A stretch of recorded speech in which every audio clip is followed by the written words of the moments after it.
The fourth installment of J.K. Rowling's Harry Potter stories has arrived. It is the single largest phenomenon in publishing history. With 3.8 million books printed in the United States and 3 million more on the way, there has never been a bigger first printing of a book ever. The first 3 novels in Rowling's series have sold 35 million copies. They have been translated in 35 languages. And we're talking about children's books. The series is so successful that the New York Times will create a separate bestseller list for children's fiction to accommodate Harry Potter. Joining me now to talk about Harry Mania, Janet Maslin, who reviewed the book for the New York Times, Malcolm Jones, general editor at Newsweek magazine, who interviewed J.K. Rowling in June, and Mark Gleason, publisher of Book magazine. I am pleased to have all of them here. Since you have interviewed her, just explain this phenomenon to me. That's a small chore. Yeah. Well, I think it comes in 2 parts. I mean, the first part is the hard part, which is that it is hard to understand why a book, right, has this kind of following. It's popular. It's very good. I think it is a very good book. The second half of the phenomenon is that it is just, at this point, a phenomenon like Pokemon or something that generates its own kind of interest. It's like the kid down the street has it. My sister has it. I want it. It has that, but it seems to have extended itself beyond a season. Yes, and if it weren't good, I do not think that would happen. I mean, it's with a lot of these sort of like created phenomenons, and Pokemon's a good example. The closer you look at it, the more it evaporates. Whereas with this, the more you look at it, the more you see. What makes it good? She's very smart. She has a very rich imagination. These books are really. They create this whole world that just sucks you in. They're really entertaining. They're like the Oz books in a way, that you just suddenly think you're in another place, and it's all very well detailed. And there are lots of funny, interesting things going on all the time. And we are sorry when you're done reading them. That's you the really bottom are. line. Uh-huh. You, an adult, were sorry when you finished reading these books. You know what? They're not children's books. It's nice that everybody wants to get them off the main bestseller list, because I think that'll make it easier for the other bestsellers. But I think if you were an adult and you took that big new one to the beach this summer, you would not be disappointed that you weren't reading a standard. Well, do you think it's fair to J.K. Rowling to take it off the... I think she doesn't really have much to worry about. I think it's fine for her. Sure, why not? If you have not been living on this planet and you don't know what Harry Potter is about, what's the story about? The story is about a young boy who is sort of straddling 2 worlds, the real world of people and adults, and this magical world where everybody's got magical talent. And I haven't read the new book, but there's this, as Janet said, there's this whole world of magical wizardry that Harry is spending most of his time in. And I think the strength of the book, one of the strengths, is that in pop culture nowadays, there's very little fantasy. There's very little good fantasy. Everything's about being more realistic. And Toy Story, for example, is here's a cartoon that was made to look ever more realistic. Here's somebody who's actually done fantasy and done it very well. And I think in this world, in this time, there's a real hunger for that people are latching onto. That's absolutely true, but also think of what the reality, so-called, that we're getting in all the other media is like. There's just terrible stuff going on in television this summer. There's not a whole lot happening in the movies. Pop culture is very flat. There's terrible right stuff now. going on in television this summer. Not here, but you mean the Survivors Survivor, and Big Brother, and that great Big Brother and craze for all that. It's and interesting. Millionaire and all that. Well, yeah, I actually like Millionaire, but there's really kind of no there with a lot of this stuff, and this is just this very enveloping. Pleasing experience. It's just fun to read, and the thing about the magic in it is the magic is just taken as a given. It's just matter of fact that all these characters can do these amazing things, and they're not even surprised when the mother of Harry's friend is cooking in this book, and she just points her magic wand at the potatoes, and the potatoes are peeled. It's just things like that throughout the book. But lots of people writing fantasy stories. Is it the difference in these what?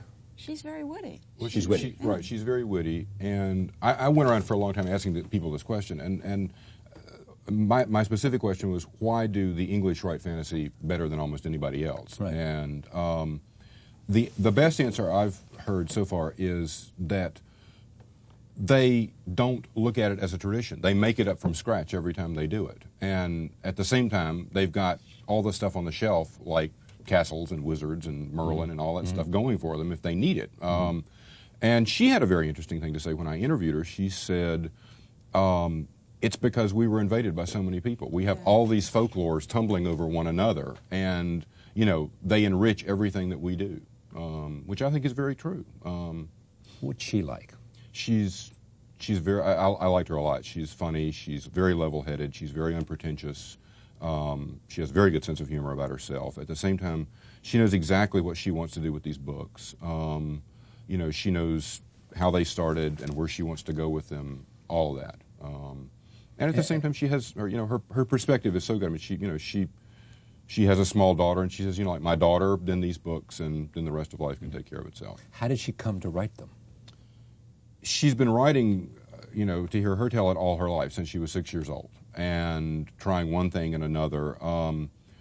The story that she tells is that 10 years or so ago, she was on a train that was stalled on the track between Manchester and London. She was daydreaming, and this little boy popped into her head, and it was Harry Potter, and complete with the scar on his forehead, and he knows he's a wizard, or he is a wizard, but he doesn't know it, and he doesn't know how he's a wizard. Now, why is that? And he gets sort of embarrassed when people are always calling attention to the fact that he's a wizard. Right. Shy and she said that was the only gift she had like that. She had to work out everything else for herself. But the gift she had was that he literally appeared to her like that. That no other character came like that, she said. But he appeared to her fully formed. All she had to do was just copy him down. Yeah. Adults and children read these books? Definitely. Yeah. Right, absolutely. Maybe more adults than children. These books are very, very visual, which is a lot of what works for them also. I mean, she has the most amazing visual imagination. She's got a thing in here, the kind of main plot device is that there's a competition between Hogwarts, Harry's wizard school, and 2 other wizard schools. And when the delegations arrive from the other schools, there's one that's full of beautiful French girls that arrives in a blue carriage the size of a house, which is described. And then all of a sudden from inside the lake, where that's right near Hogwarts, up comes the mast of this giant ship that's got the other delegation from a place called Durmstrang, I think. I mean, it's all. Try to imagine that in your mind, and you see a scene better than you'd see in most movies, I think. Not everybody loves them. Take a look at this clip from my show last night. Well, to some degree, of course, one would like to feel that they ought to follow their own nature, but these days. That leads to all kinds of difficulties. One cannot be happy about the 35 million copies of Harry Potter. I had a piece in today's Wall Street Journal. I saw the editorial, yes, the op-ed piece. Yes, We can't be happy about that? No, I think that's not reading, because there's nothing there to be read. They're just an endless string of cliches. I cannot think that does anyone any good. I mean, people tell me, well, at least the child is reading, to which my answer is no, the child isn't reading. That's not The Wind in the Willows. That's not Through the Looking Glass. That's not Charlotte's Web by E.B. White or James Thurber's The 13 Clocks. That's not really children's literature. It's really just slop. And I do not think it does anyone any good at all. Okay, but then what are you saying? I mean, are millions and millions and millions of people wrong? I'm afraid so. You know, and why do you think they believe and desperately want to get this book? I mean, they're being overwhelmed at Amazon.com. Yes, I know, Charles. But a lot of that is fashion, of course. You know, a lot of that is... You read it because somebody else is reading it, or you read it because you think it's the thing to do, or you read it because it's the current thing? It is the current thing, yes. It is a fashion. It's a period piece, a whole series of period pieces. What do you say to my friend, Mr. Bloom? He doesn't know Professor Bloom. He doesn't know what he's talking about. I'm glad he calls you Charles, but that's the most interesting thing he had to say there. I'm sorry. He's just dead wrong. He's dead wrong? He's dead wrong. He's dead wrong in the comparisons that he makes? That this is not The great Wind in the literature? Willows, but it is not chopped liver either. So, but you're not saying this is not great literature, this is what? Popular Nobody literature? said it's great literature. Okay, what are you saying then? You're just saying saying that it's a nice little story that everybody should read? it's a great mass phenomenon. It's Star Wars. It's Star Wars as a book. Yeah, That's what it is. but you don't review mass phenomenon, you review books. why can't a book be a mass phenomenon? Why can't it capture everyone's imagination because it's interesting, because it's lively and interesting? And why can't a mass phenomenon be good? Yeah. I mean, it's, you know, who's to say that Stephen 35 King... million people can't be wrong. No, that's, 35 million people can be wrong, but, you know. That's outrageous what he had to say. I'm No, it sorry. is. I agree. That's just reflexive snobbery. It's from somebody who doesn't sound like... Snobbery Yes, and you know, there's one in every crowd. I'm sorry. Well, that just makes me angry because... Why does it make you angry? He's got an opinion like you do. You write your opinion in the New York Times, and you love the book. He gets on a television show. Well... And he says, I didn't like the book because I thought it was... No. He doesn't say... He says that people are fools to like this slop. He doesn't just say, I didn't like it. Okay, He's saying a thinking person shouldn't read this book. Yeah. It's not doing anybody any good. But books start out as stories. Great literature, and call it what you will, commercial literature.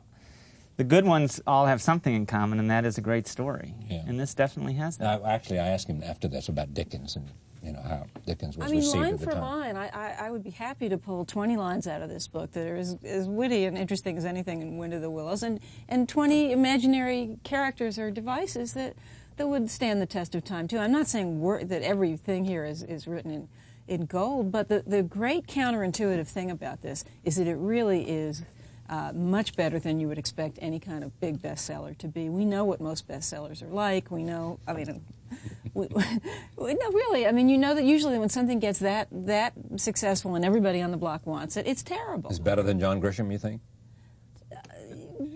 John Grisham's last book? Yeah, much better. Yeah. Much better. I think it's better. It's better than Grisham is writing formula novels where the characters change, the stories change, but the formula is the same. Here she's created this world that is fully formed, and she had the idea for all 7 books, as it's supposed to be, in her head at the start. It's So formula, but it's one big There you go. story more than it's a repeating formula. Right. And the other thing, too, is that I think it's very... I mean, children's literature is a strange area because every really great thing in children's literature, I think, sort of, again, it redefines the genre. I mean, you know, Wind in the Willows and Charlotte's Web don't have that much to do with one another, or with Treasure Island, you know. And these books do something, you know, it's... What these books, you know, do well, they do very, very well. I mean, they are very visual. She has an extraordinary imagination when it comes to creating new characters. And just on names alone, she has a wonderful way with names. Yeah. And a lot of the things are there for children to get or not, or for adults, or to get when they're adults. I mean, there's a character that's a caretaker, and his name is Argus Filch. And, you know, she says... You know, I don't expect children to know who Argus is, but when they grow up and they find out that he's this, you know, mythological character who has eyes all over his body, it's going to, you know, the penny's going to drop, you know.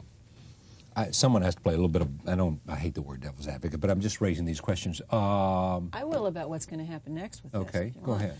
I worry that we're enjoying the twilight of the innocence of this whole thing, because once the lunchboxes come along, and once the movie goes into production, and once it gets to be a kind of toy tie-in merchandising phenomenon, I hope they don't spoil it for people who Why will that spoil it? I don't think anyone can watch the lightsaber duel in Star Wars the same way after they've played with a lightsaber, you know, at home. Or a lightsaber they bought. Honestly. You know, if they had made their own lightsaber, that would be different. And that's what kids have done here so far. Is they've made their own capes, they've made their own toys based on their games. You know, they haven't gone to the store and just purchased it. You can't. You must see what's in your own head with this. There's no guideline. You have to kind of envision this whole thing as you're going along. There's no actor that you can connect with Harry Potter, and no Boy, there will be. images. That's all. But right now there isn't. Is this a surefire movie winner or not? Not. Not? Not. You heard it here first. Why? Because this is a hard act to follow. The really great movie adaptations of books almost always come from books that weren't as good in the first place. The Godfather being a big exception. But Well, English Patient. yes, I mean sometimes it works, but a lot of times if the book is just too good on its own terms and it really fulfills your imagination, your fantasy, the movie doesn't live up to that. Some of this stuff would be awfully hard to do. Does this change the nature of anything? Does it change the nature of children's books? Will children become reading a lot more? Will children's books become richer and more, you know, as you use the term, fertile imagination of J.K. Rowling? I mean, you know? To the extent that children may read more, Quite possibly, because children are already going into bookstores when they finish these books and asking for other books. Like it. And, you know, librarians and booksellers are standing by. They just go. You know, will somebody come along, you know. It's like no, I know. You know. If you liked reading Harry Potter, That's you would right. also want to read these 5 other books. That's right. But, you know, can somebody come along and replicate this? No, I don't think so. This is really a one-of-a-kind thing, but it would be nice if this encourages publishers to take a flyer on smarter books for children and riskier books for children. Maybe that'll happen. But unfortunately, it's probably going to just encourage them to try to knock it off. Yeah, that'll be awful. So we'll have a lot of We'll have a lot of Harry Potter look-alike type books. Wannabes. You know, Yeah. put a scar here and not on the Right. Now, you have kids, right? Mm-hmm. Do they like it? Well, they like the first one. No. Well, no. Truthful mom. There's something about saying Mom isn't going to talk to you all day Saturday because she's going to go read this 700-page book. It's not a book they want to read. Yeah. if Mom likes it, we don't. Yeah. Is that about it? Well, even they. Some variation of that, or I have not? to admit, it actually looks pretty good, but they haven't read it very much yet. Okay, let me just say, there is in this group, she's got 7 anticipated books, right? That's right. And she's finished 4 of them. That's right. I assume she's already halfway through 5. She says 5, 6, and 7. She has parts written of all of them. And then what after that? What does she do? She says she has some plans. She doesn't know if they'll come to anything. The funniest thing she said was, you know, we were talking about the names that she creates for these people, and she says, you know, if I have to write books with, you know, characters named like Paul and Janet, I'm going to be very bored. Harry Potter and the Sorcerer's Stone. Harry Potter and the Chamber of Secrets. Harry Potter and the Prisoner of Azkaban. Harry Potter and the Goblet of Fire. J.K. Rowling is the author. It is one of the great big stories in publishing. My thanks to each of you. Thank you. We'll be back. Stay with us.